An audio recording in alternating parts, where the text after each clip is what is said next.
Are you ready to discover a project future that will transform your workflow?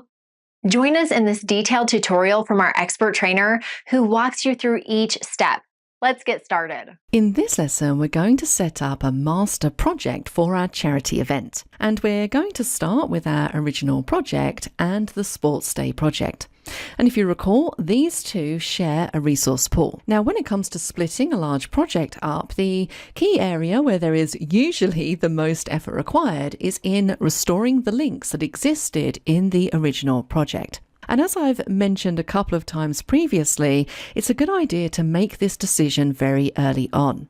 So make sure that you decide if this is going to be a project that you're going to want to split up into multiple different projects as early as you can, because the later you leave it, the more work you're giving yourself. Now, I currently have the charity event project open.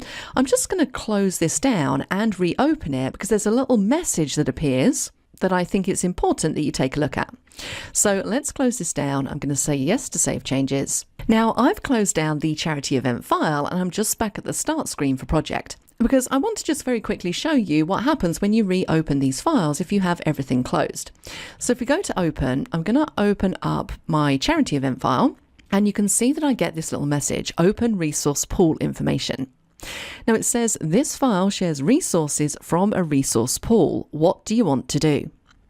And I can choose to open resource pool to see assignments across all sharer files, or do not open other files. So it's basically recognizing that this file links to a resource pool in another file, and it's asking me if I want to open it.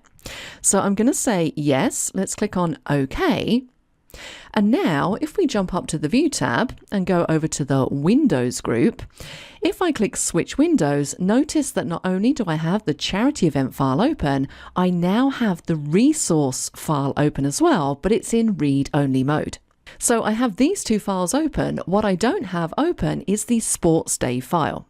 But notice in the project column in the resource usage sheet, where I have these long path names where it says C drive users deb A, so on and so forth, this is actually the path where the Sports Day file is located.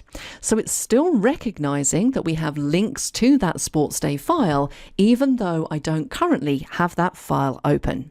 Now let's jump back to Gantt chart view, and we're going to expand the planning section. Now I'm going to collapse up some of the other sections. So I'm going to collapse up fashion shows so that we just have Sports Day expanded and planning. Because what you'll notice here is that many of the tasks within the Sports Day section have links to tasks that are up here in the planning section. And this is where the problem can lie when you're trying to split up a project. Because effectively what we want to do is maintain the integrity of the links between different parts of the project. Now, if you recall, we separated off into a separate file the Sports Day tasks, and we saved those into a file called Charity Event Sports Day. So what I effectively want to do here is I want to replace these tasks in this project with the tasks from the Sports Day file. And we do this by inserting a sub-project.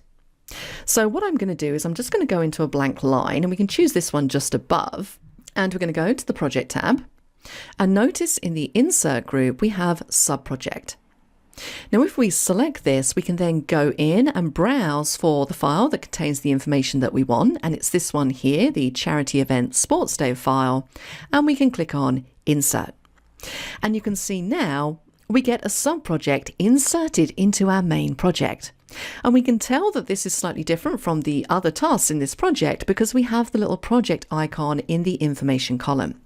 I can expand the main summary task and I get to see all of the subtasks below. Now just take a look at some of the differences between these two sections. Now if we take a look at, let's say task number 51 just here, look in the predecessors column. This particular task has a predecessor of task 10. And if we take a look at the Gantt chart, I can see it relates to task 10 in the planning section. Now, if I take a look at this same task in the sub-project, perform risk assessment, notice the predecessors column is empty. So the link effectively hasn't been maintained. So these are the links that we basically need to recreate. Now, before we get on to that, I just want to talk a little bit more about the layout up here, because what we're going to do eventually is we're going to delete out the sports day tasks in the original project, so we just have the sub-project. But I like to leave these in there so that I can use them as a guide to recreate the existing links. So, for example, if we take the first item here, task 51, I can see that its predecessor is task 10. And if we scroll up to the planning section, task 10 is book venue. So I basically want to recreate this predecessor for the corresponding task in the sports day project. So you can see here, we don't currently have a predecessor for perform risk assessment. Now in project 2021, normally when you're linking tasks, you can simply click in the predecessors column and click the drop down and select your task. But notice here, it's only showing me tasks that are part of this sub-project. It's not allowing me to link to other tasks within the original project. So we can't use this method. We have to use the link option on the toolbar. So let's select book venue. We're going to go down, hold down Control and select perform risk assessment. And then on the task ribbon, we're going to choose link. Now notice a couple of things that happen here. In the predecessors column, it looks slightly different to what we normally have in here. Normally you'll just see the task number, but because we're effectively linking to another project, we actually get the entire path name in this predecessors column. But if we now take a look at the Gantt chart, so I'm going to scroll across a little bit, you can see that this particular task in our sub-project is now linked with task 10 in the main project. So we've very easily been able to maintain the integrity of that link. Now I'm pretty much going to go through and do exactly the same thing for all of these other tasks, and I'm going to be using this as my guide. So wherever we have a predecessor number, I'm basically going to recreate it for the project using the method I just showed you. So join me back here in a couple of moments once I've done that. So now that I've done that, my Gantt chart is starting to look a lot better. And one thing to remember is that you also want to run through this same process for any successors. Now, for most of these in our sports day sub-project, the successors are within the same project. But if we take a look at this one just here, sports day and barbecue, I can see here the successor is a task that we have in the planning section. Now, creating successors is pretty much the same as predecessors. The only difference is the order in which we select the tasks. So to create a successor, we need to select the tasks we want to link to first. So sports day and barbecue, and then we select the successor. So we're going to scroll up and we're going to select task 15 by holding down Control. And then we can click on link. Task 15, the predecessor updates, but down here the successor has updated with that task. So just bear that in mind when you're linking through to your predecessors and successors. Now, one thing you might have noticed here is that we have gaps in the numbering. For example, if we take a look, we've got 1 and then it skips over 2 and we go to 3, 4, 5, 6 is missing, 7, 8 is missing, so on and so forth.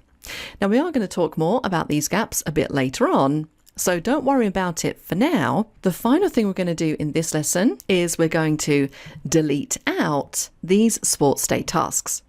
So we can simply select them, right click and choose delete. I'm fine to delete all of the summary and subtasks, so let's click on OK. And now we're just left with our sub-project, and all of the links should link through to earlier sections of the project. Let's give it a save. And once again, we're going to get this message pop up. And for this, you don't really have to worry about it too much. We're going to click on OK to update the resource pool to reflect our changes. We're then going to simply go to File and close this down. What was your favorite part of this tutorial? We would love to hear your thoughts in the comments. Visit the Simon Says It channel, explore our videos and training sessions, and decide what you want to learn next.